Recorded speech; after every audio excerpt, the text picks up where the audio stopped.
In this recording, we're going to talk about section 7.3 that discusses the unit circle. And really, we're going to be using triangles to talk about the unit circle. So when we talk about the unit circle, basically what we usually do is we draw a triangle inscribed in the circle. So if we draw this triangle, notice that this first leg, or well, not the leg, but the hypotenuse, is the radius. So my radius is going to be of length 1. Let's say I make this leg a length of y. And then I'll make the bottom or the base a length of x. So meaning this point here is x. So this would be x, and this would be y. So that means my coordinate point is going to be just x, y. So from here to here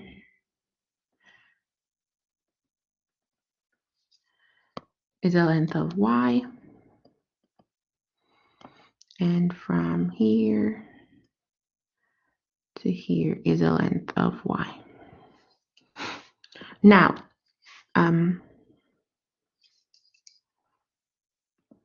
a few things that we want to note, that this is going to be my initial side,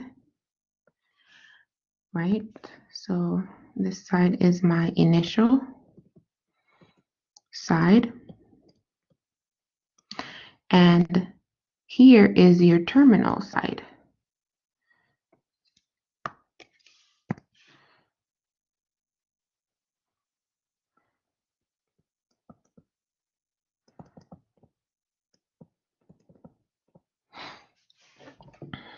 Okay, now if we recall our trig ratio, recall that if we make here theta, then sine of theta, so recall that sine is so, which is opposite over hypotenuse. So that means we will have y over hypotenuse, which is 1. So sine of theta is going to be y. Then cosine of theta is going to be opposite over, adjacent over hypotenuse, which would be x over 1, which would be, in this case, 1, x. So that means x corresponds to cosine theta, and y corresponds to sine theta. And this is always, this is in general. So putting that together, you'll see that xy, the coordinate xy, is the same thing as cosine theta, sine theta. And this is really the building blocks of your unit circle. So cosine theta equals x is the coordinate where the terminal side of the angle intersects the unit circle. And sine of theta equals y is the coordinate where the terminal side of the angle intersects the unit circle. And recall the ratio for tan is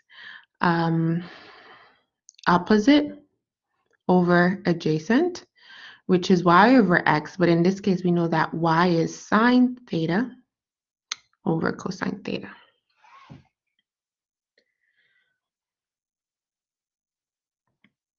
Now we can use this to come up with what we call the Pythagorean identity. So here we have a right triangle, and we know that there's a relationship with the right triangle, right? So we know that a squared plus b squared, in this case, it would be y plus x, y squared plus x squared equals 1. But we know that sine of theta is equal to y and cosine theta is equal to x.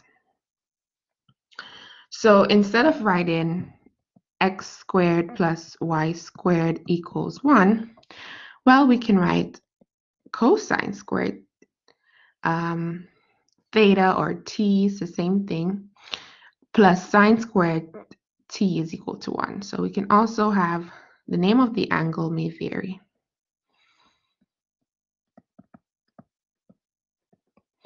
Okay. So this is what we call the Pythagorean identity. This is a very important identity because we can use it to solve trigonometric equations, as well as we can use it to come up with other identities.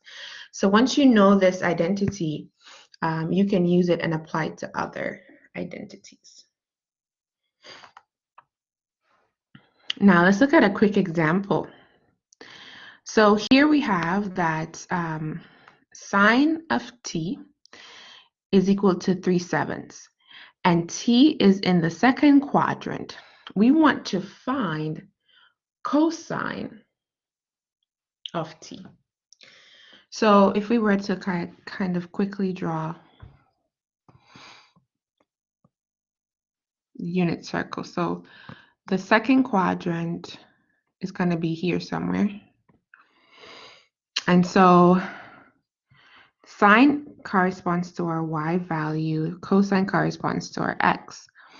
So if I were to look at this coordinate point, then it would be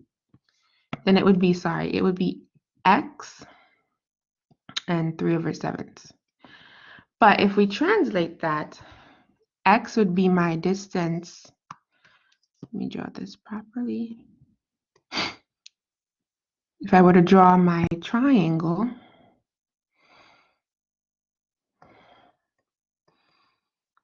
x would be my distance here, and 3/7 would be my height, right?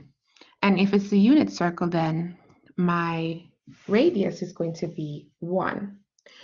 So if I am trying to find what x is, that means 3/7 square plus x equals 1 squared, or x squared equals 1 squared. In other words, this is saying that sine squared t plus cosine squared t equals 1. So here sine is 3/7, and cosine t, we are just going to call that x for now. Note that if you are going to square a fraction, you're squaring the numerator, so that's going to be 9, and the denominator over 49 plus x squared equals 1. We'll subtract 9 over 49 from both sides.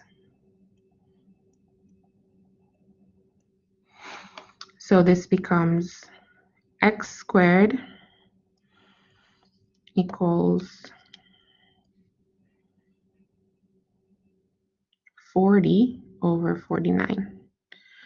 So for us to get x, we have to take the square root of both sides.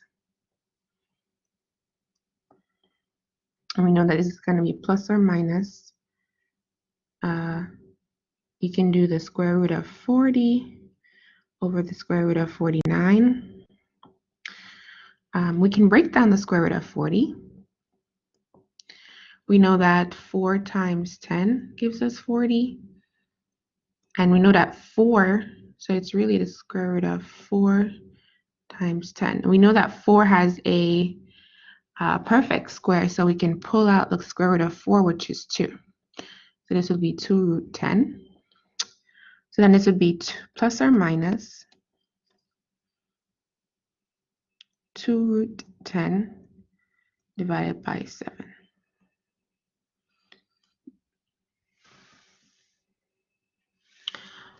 So one thing we have to note, this is actually not our final answer because they told us that we're in the second quadrant.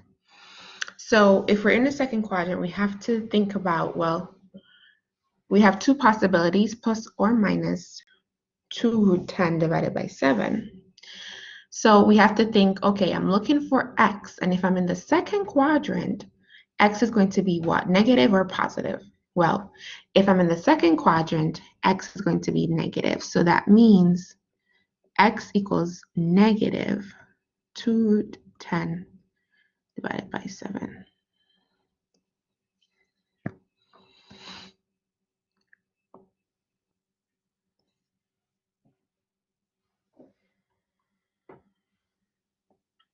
Okay, so next what we're going to do is come up with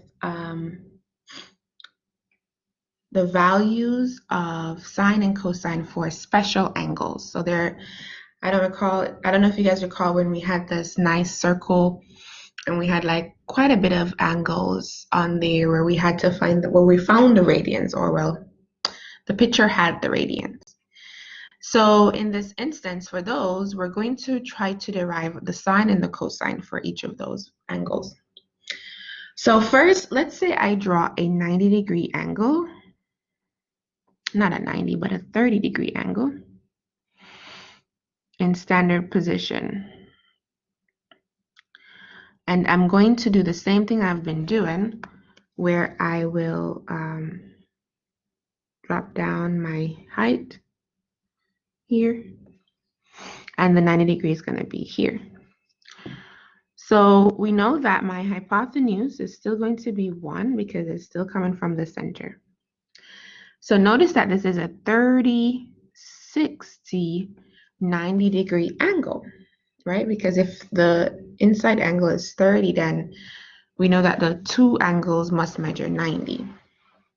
Okay, now, what if I were to draw another triangle very similar to this one? Actually, the same thing. So this is going to be a 30-degree, this is going to be a right angle, and this is going to be a 60-degree angle.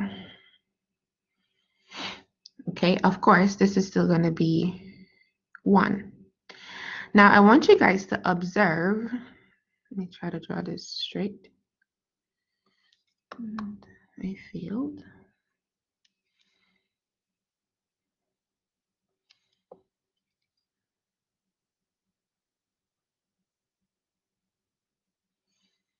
I'm not the best at drawing things. Anyway, so notice that this is 60. If we look at the big triangle, so it is two small triangles, but if we look at the bigger triangle, you should see that this is 60, this is 60, and the big angle here is also 60. So this forms an equilateral triangle. So if the first two sides are equal to 1, that means this entire side here is also 1. Now, if this is 1, and that means that, well, these are each in half. This means that this is going to be 1/2, and up here to up here is going to be 1/2. So in other words, we know that the height here is going to be 1/2 for each inner triangle, each small triangle. But we do not know what the legs are going to be on the inside. We don't know what the legs are going to be on the inside. So we can potentially try to figure that out. So let me try to make some space because something tells me I'm going to need the space. So I'm just going to delete this here and use this space. Okay, so with this information, if I want to find the leg here, or the base, I can utilize the Pythagorean theorem. So we know that a squared plus b squared equals c squared. In this instance, a could be written as 1/2. B we don't know, so I'm going to label this x equals 1 squared. So 1/2 squared is going to be 1/4 plus x squared equals 1. Okay, so now to solve for x, subtract 1/4 from both sides. So x squared equals 3/4. Take the square root.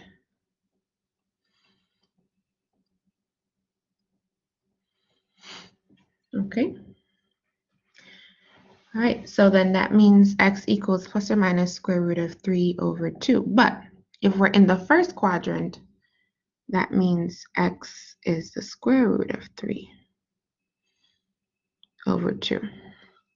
So if I were to label here, then I would have my x is root 3/2, and my height is my y, which is 1/2. Okay. Also recall that 30 degrees is equal to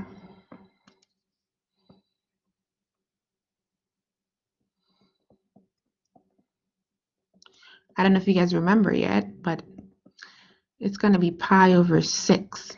So you can also tag that onto here. You'll see why I'm doing this, because this is all a part of your unit circle.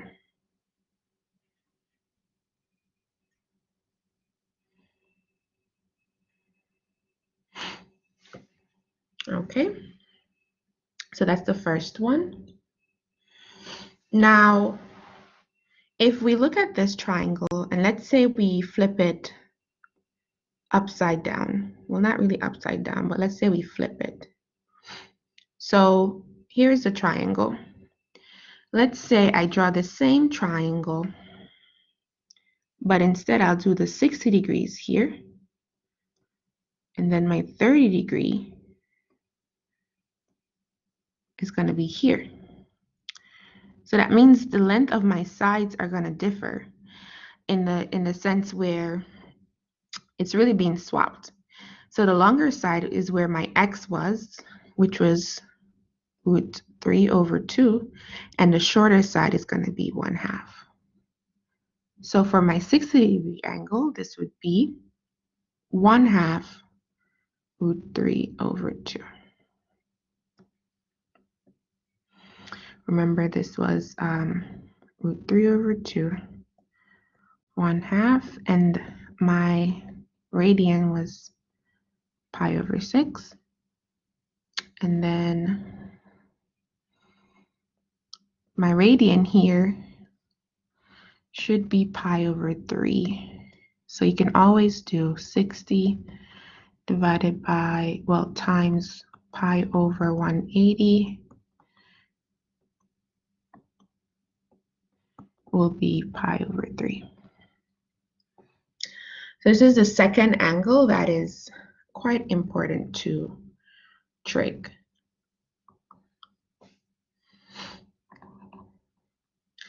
Next, let's say I draw a 45 degree angle, smack in the middle.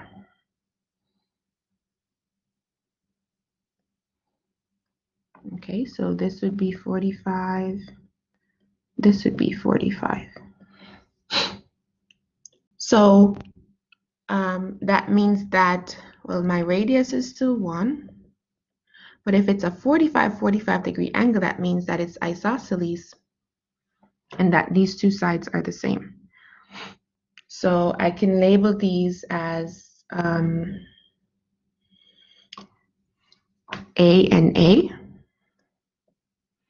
So we know that A squared plus, instead of B, it will be A squared since they're the same, equals 1. So that means 2A squared equals 1.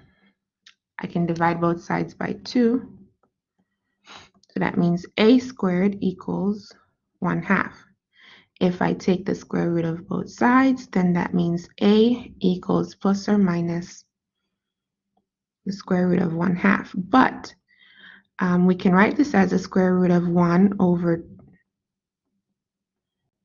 square root of 2, which is plus or minus 1 over root 2. As per usual, we don't like to keep a root in the denominator. So this would be, multiply this by root 2 over root 2. So this becomes root 2 over 2, plus or minus. But since we're in the first quadrant, everything is positive, so that means A is root 2 over 2. So both sides are root 2 over 2.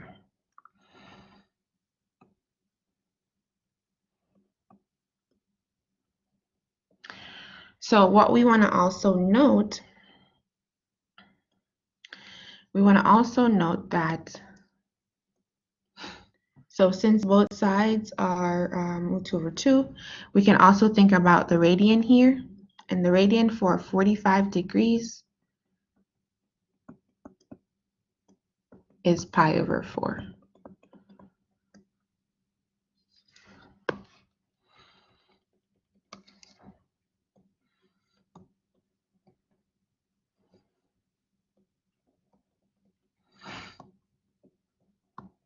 Okay, so this is the third angle that is very important for us on the unit circle. We can always put everything together. So for instance, we have first the 30-degree angle, right? And so for the 30-degree, what did we find? For the 30-degree, we found that this was here root 3 over 2, 1/2, and of course, we said that this was pi over 6. Then for my 45-degree angle, this was both root 2 over 2, and this was pi over 4. And then for my 60-degree angle, it flipped the 30.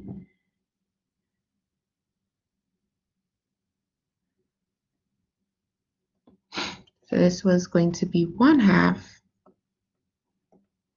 root 3 over 2. And this was pi over 3. So one thing that I want to quickly note is that since we're in standard position, right? Here, this is going to be 0. And if you think about it, if we're on the unit circle, so from here to the edge of the circle, which is the radius, it's going to be 1. So my x, or this point, this coordinate point, is 1, 0. Similarly, if we're going here, this coordinate point is going to be 0, 1. Here, this coordinate point is going to be negative 1, 0. And this coordinate point is going to be 0, negative 1. We can also think about the degrees and the radians for these. So the degree here, if we're starting here, it's going to be 0 degrees.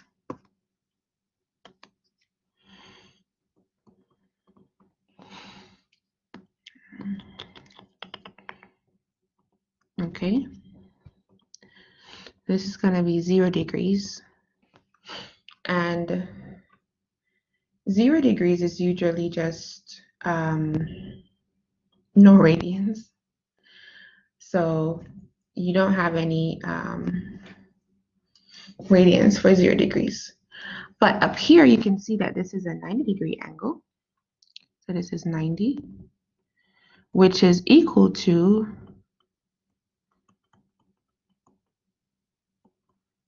pi over 2.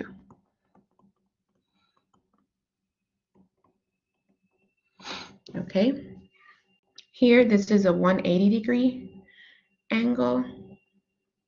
And so this is going to be just pi. And here, if you add another 90 to this, you'll get 270. And 270 degrees is going to be equal to 3 pi over 2.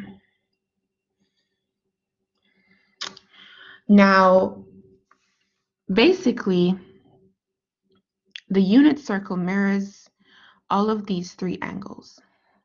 So if you were to fold this circle in half where the y-axis was serving as your fold, then you would just draw each of these on the other side. So here, this would be the space right here would be a little 30 degrees, because if this is 60 and the 90-degree angle is here, then this in here would be 30. So you think about it, what is 90 plus an additional 30? This is going to be 120 degrees. But you can also flip this coordinate, and so this becomes, actually not flip it, but mirror it, and this becomes 1/2 root 3 over 2. But since x is negative in this quadrant, it would actually be negative 1/2 root 3 over 2. Then you can draw your 45 degrees.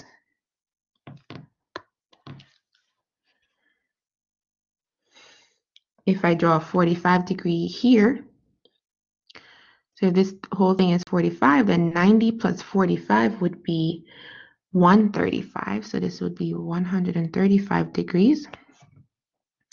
And again, you're mirroring the middle 45-degree angle.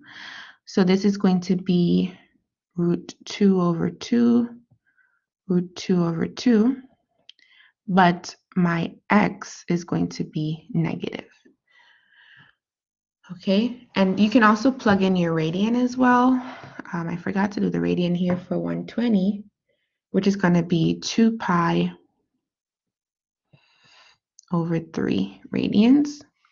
This is going to be 3 pi over 4 radians.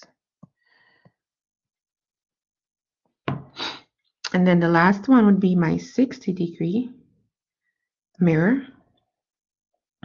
I'm sorry, my 30-degree mirror, which means that this whole leg here is 60. This right here would be 60. So 90 plus 60 is going to give me 150. So my angle here is 150 degrees. And then I'm mirroring root 3 over 2 1/2, making my x negative. And 150 degrees is going to be 5 pi over 6 radians. And we can continue to do this as we go around. So I'm just going to quickly do this. Again, this is going to be my mirror for my 30-degree. 180 plus 30, it's going to give me 210. And so mirroring this is going to be root 3 over 2. So in this instance now, my x-axis is serving as my mirror and I'm folding down. This is going to be root 3 over 2, 1/2. However, both x and y are negative in this quadrant.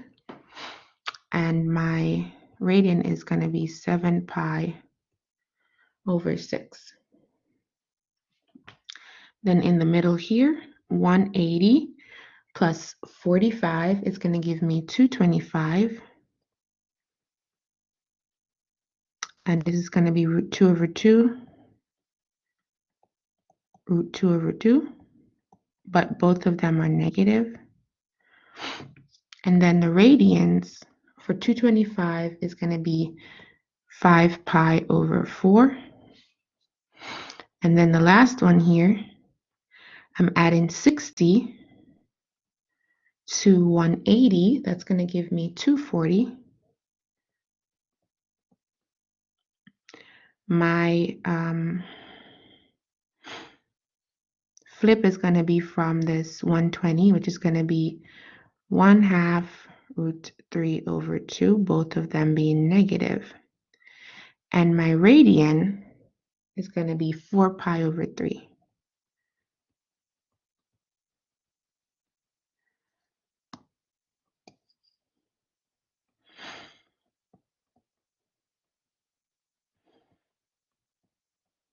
Okay. For the last quadrant, nothing is different. We're doing the same thing. So this is going to be, let me make this a little bit smaller.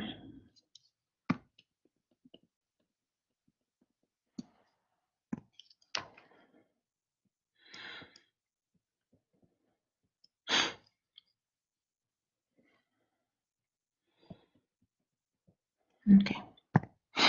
All right, so this is going to be 270 plus flipping this here plus 30. So back at using the y-axis as my mirror. So this point here is going to be 1/2 root 3 over 2, but here my y is negative. The degrees here would be 270 plus 30, which would be 300 degrees.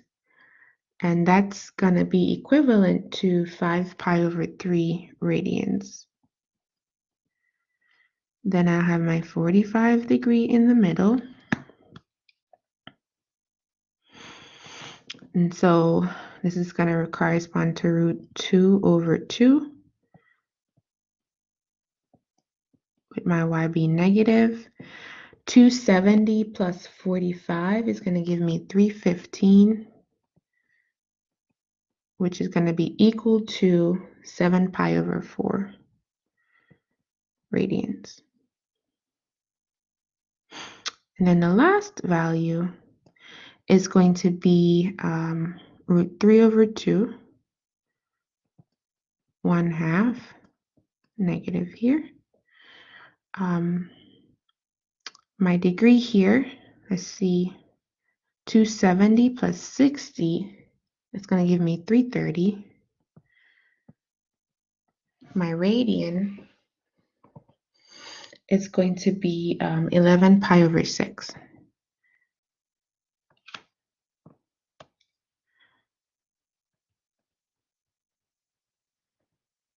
Okay. And then this here, that's our initial side, is also the terminal side for the angle 360 degrees, which is 2 pi radians. And so this is what we call the unit circle. Now, if you are able to come up with the first quadrant, quadrant 1, then you should be able to come up with all the other quadrants. You will definitely need to memorize or to derive this. I suggest bringing it to your memory or doing it multiple times, because on your exam, you're going to need to know the values and you're not going to be able to use a cheat sheet or anything like that. So be sure to study or come up with a way to remember the unit circle. Now we're going to look at what we call reference angles. And so reference angles are angles that are acute, but they're going to be between the terminal side and the x-axis. So your reference angles are going to be between 0 and 90 degrees. They will not go above that. So let's say, for instance, we are asked to find the reference angle for the following angles. So for theta equals 120, let me draw my axis. Okay, so 120 is about here. Well, the reference angle is going to be the acute angle that's formed by the terminal side. So this is my terminal side. And the x-axis, this is my x-axis here. So this is my acute angle or my reference angle. So if this whole thing here is 120, if we have this to be 120, then the remaining portion would be 180 minus 120. Why am I doing 180? Because angles in a straight line is 180. So my reference angle here is going to be 60 degrees.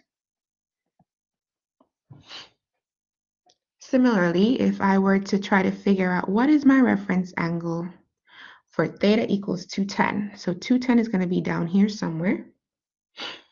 And here we are. So recall, the reference angle is the angle that's made between the terminal side of the angle, this is my terminal side, and the x-axis, this is my x-axis. So if this is 180 and this is 210, then my reference angle is going to be 210 minus 180 degrees. And that is going to be 30 degrees.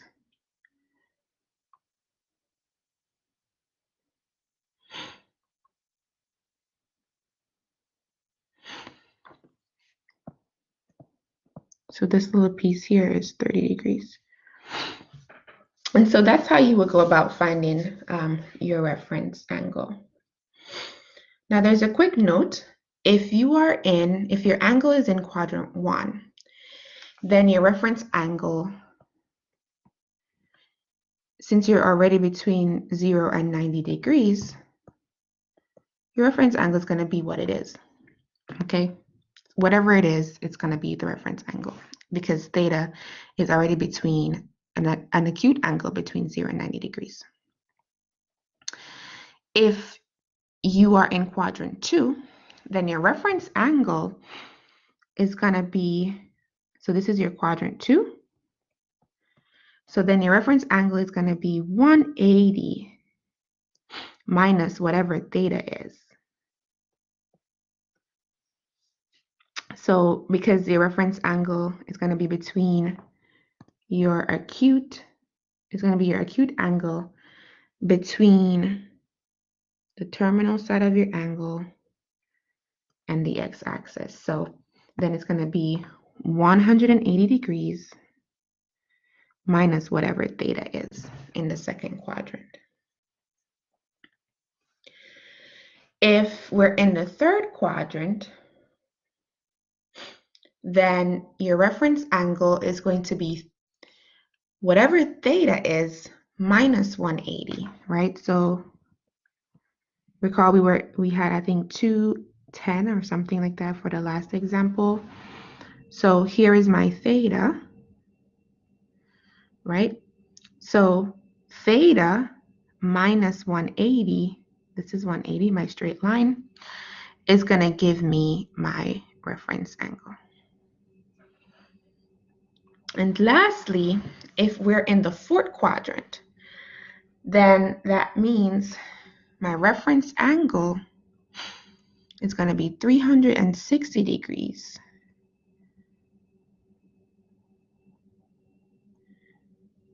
This little piece here is the reference angle. So it's going to be 360 degrees minus theta.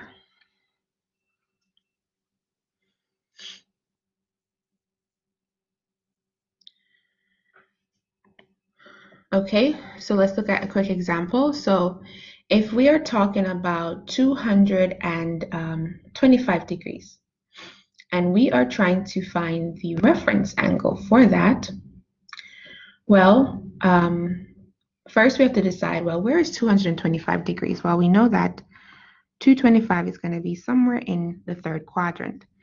So that means to find this acute angle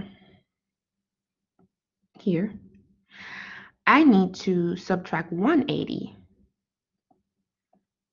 from theta. So this would give me 45 degrees.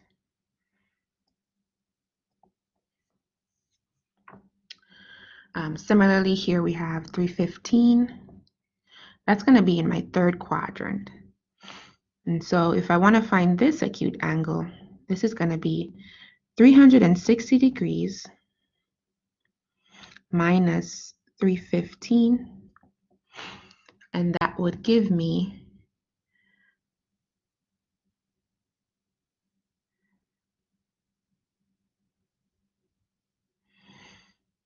45 degrees. Okay. Now, sometimes, we can use the reference angle to also find, we can also find the reference angle of angles measured in radians. So for instance, we want to find the reference angle of theta equals 2 pi over 3. Now, you can still use the idea of subtracting or whatever we just described here. You can also use that for here, but all you need to do is decide, well, or note that 180 is pi. Here it would be pi. Here it would be 2 pi. You would just have to note the radians, or you could just convert it to degrees, then find a reference angle and convert it back to radians. The choice is really yours. So if we want to find the reference angle of 2 pi over 3, so first think, where is 2 pi over 3? So for liberty, I kind of just put the unit circle here. 2 pi over 3 is in the second quadrant. And if the angle is in the second quadrant, what do? Well, we subtract it from 180. Or in other words, we subtract it from pi, so it would be pi minus 2 pi over 3. And so what would that give me?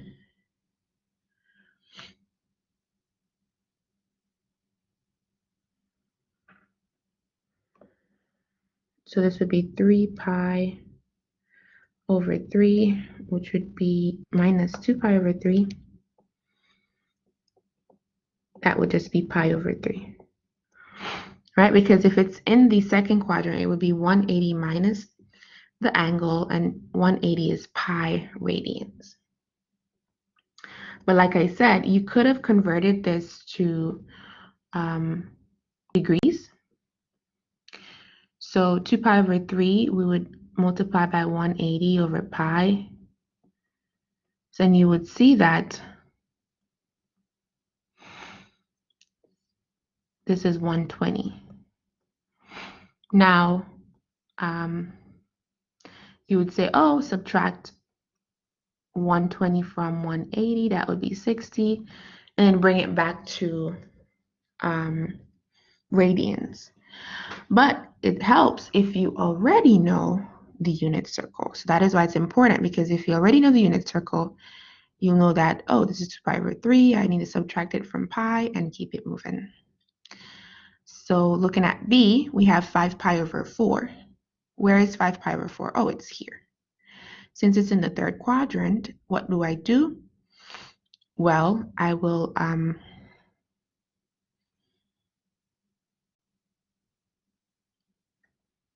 subtract 180 from it. So in other words, this would be 5 pi over 4 minus pi. And so this is 5 pi over 4 minus 4 pi over 4. And this would give me pi over 4, or 45 degrees. Okay.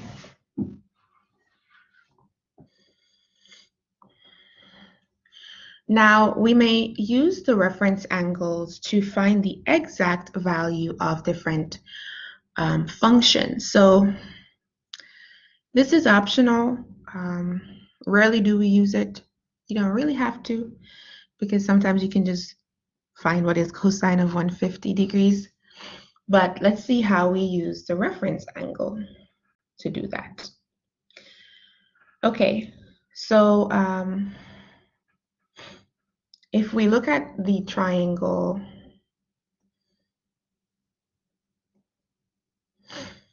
we know that this is going to be your 30-degree angle. This is going to be your 60-degree angle. This is going to be 1/2. This is going to be √3/2, right? So first, I think I went a little bit ahead of myself. Since we're looking for a cosine of 150, let's first identify that. So we know that 150 degrees is going to be in my second quadrant because it's not quite 180 yet.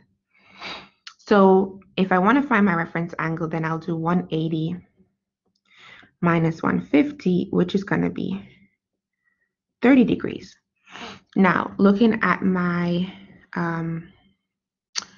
triangle here, cosine of 30 degrees, well, that's going to be, so here this would be √3/2 1/2, right? Where my cosine in this instance is going to be my x. Oops. Cosine is x, so cosine of 30 is √3/2. Now, we know that cosine of 30 is √3/2, which is your reference angle. But be very mindful that 150 degrees is in your second quadrant. So even though we're using the reference angle cosine of 150 degrees, we're in the second quadrant. So that means x is negative. So it's going to be negative √3/2.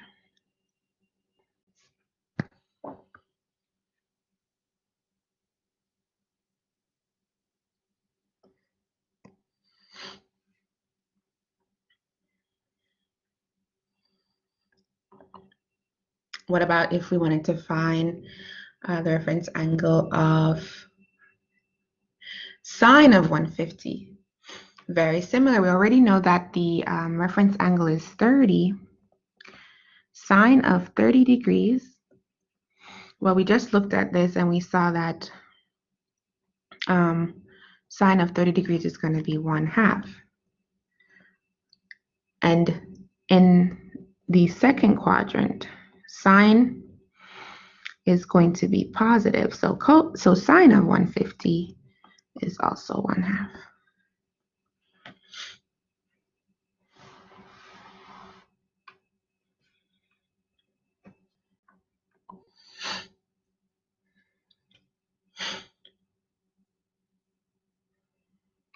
What if we wanted to find the coordinate point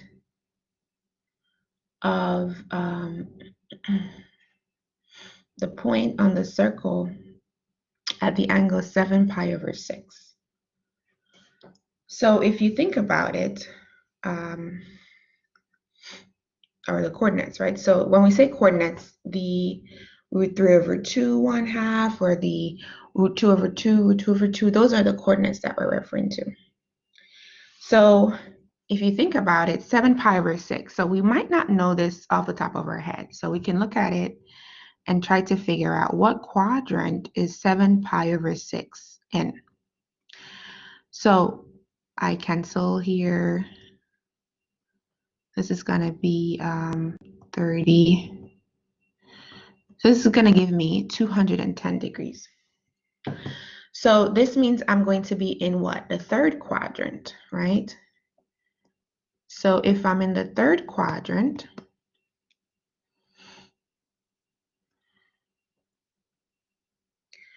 $210.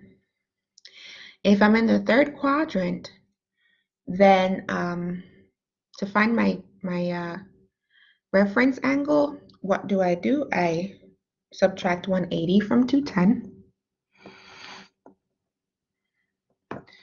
And that will give me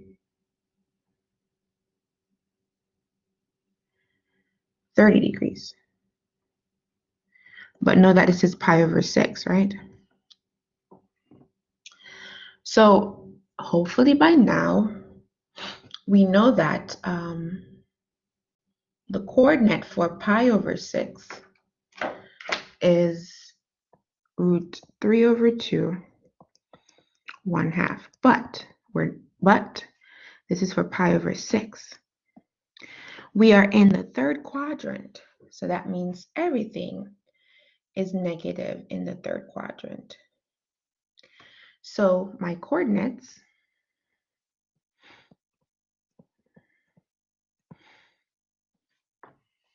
are going to be coordinates for 7 pi over 6 are going to be negative root 3 over 2, negative 1/2.